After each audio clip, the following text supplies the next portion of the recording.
pepper, rice. Firstly, sketch the alphabet. Second, take the rice and put every alphabet.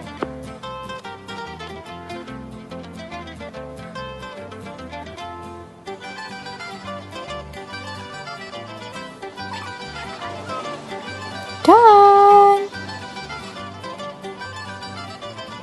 Kids can get a learning about 1. Dare to know alphabet. 2. Creativity in sketch alphabet. 3. Dare to know cereal in nutrition.